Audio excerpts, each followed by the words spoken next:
ओम नमो नारायणाय। यूँ तो सभी एकादशियों के व्रत पापों को समाप्त करके अनंत पुण्य प्रदान करते हैं, परंतु चैत्र मास के कृष्ण पक्ष की इस एकादशी का व्रत जो तो जन्म जन्मांतरों के पापों को नष्ट कर देता है। सभी प्रकार की समृद्धि, सुख और अंत में मोक्ष प्रदायक इस एकादशी को भगवान विष्णु की पूजा आराधना करने का शास्त्रीय विधान है। अब तक सुनाई हुई कथाओं के लिए भगवान श्री कृष्ण का भांति भांति से साधुवाद करते हुए धर्मराज युधिष्ठिर ने कहा, हे माधव, चैत्र मास के कृष्ण पक्ष की एकादशी के नाम, विधि विधान और महत्व के बारे में बतलाइए। यह भी बतलाइए कि इस दिन किस देवता की और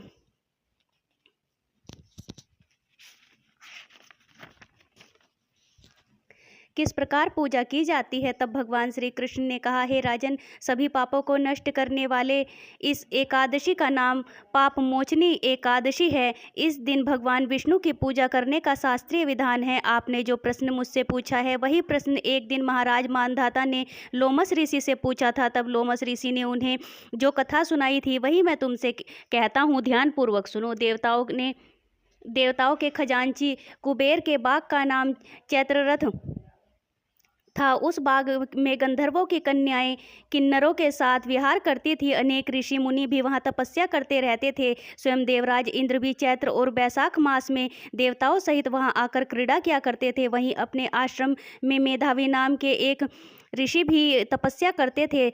वे शिव के परम भक्त थे। एक दिन मंजू घोषा नाम की अप्सरा ने ऋषि को मोहित करने का विचार किया। वह भय के मारे उनके समीप तो नहीं गई, परंतु दूर बैठकर वीणा पर मधुर गीत गाने लगी। उसी समय कामदेव भी मेधावी को जिताने के लिए वहां आ पहुंचे।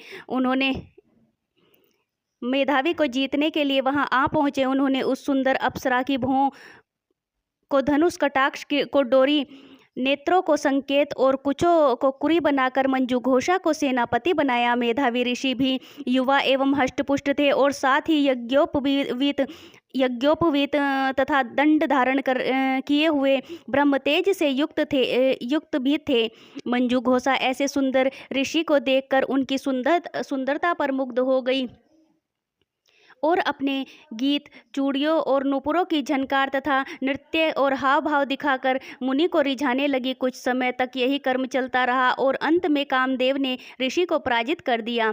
फलस्वरूप ऋषि मंजू घोषा के साथ रमण करने लगे और काम के इतने वशीभूत हुए कि उन्हें दिन तथा रात्रि का कुछ भी विचार नहीं रहा। इस प्रकार बहुत दिन बीतने पर एक दिन मंजू घोषा बोली, हे मुनि, मुझे बहुत समय हो गया है, अब स्वर्ग जाने की आज्ञा दीजिए। तब मुनि बोले, आज इसी संध्या को आई हो, प्रातःकाल होने तक चली जाना। मुनि के यह वचन सुनकर अप्सरा कुछ समय तक और रुकी रही। कुछ दिन बाद उसने पुनः मुनि से विदा मांगी तो मुनि कहने लगे कि अभी तो आधी रात भी नहीं हुई है, कुछ समय और ठहरो। अप्सरा ने कहा, महाराज, आपकी रात तो बहुत लंबी है, आप जरा स्मरण कीजिए कि मुझको यहाँ पर आए हुए कितने वर्ष बीत गए हैं। तब अप्सरा की यह बात सुनकर मुनि ने समय का विचार किया तो ज्ञात हुआ कि अप्सरा के साथ रमण करते हुए तो उनको 57 वर्ष 7 मास और 3 दिन बीत गए हैं।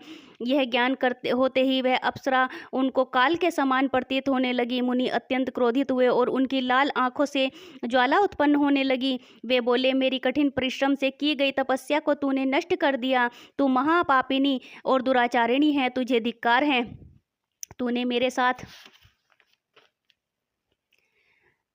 घात किया है, इसलिए मैं तुझे श्राप देता हूँ कि तू पिशाचिनी हो जाए। मुनि ने श्राप से मंजू घोषा उसी समय पिशाचिनी हो गई। वह भयभीत होकर मुनि से प्रार्थना करने लगी, हे महाराज, इस श्राप का किसी प्रकार से निवारण कीजिए। अप्सरा के दीन वचन सुनकर मुनि बोले, अरे दुष्ट, यद्यपि तूने मेरा बहुत अनिष्ट किया है, परंतु फिर भी मैं तुझे श्राप से मुक्त होने का उपाय बतलाता हूँ।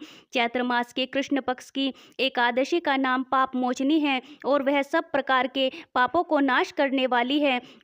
उसका व्रत करने से पिशाच योनि से तेरी मुक्ति होगी। ऐसा कहकर मेधावी ऋषि अपने पिता चव्य ऋषि के आश्रम में चल पड़े। मेधावी को देखकर चव्य ऋषि कहने लगे, अरे पुत्र, तूने ऐसा क्या अनर्थ किया जिससे तेरा सारा पुण्य क्षीण हो गया।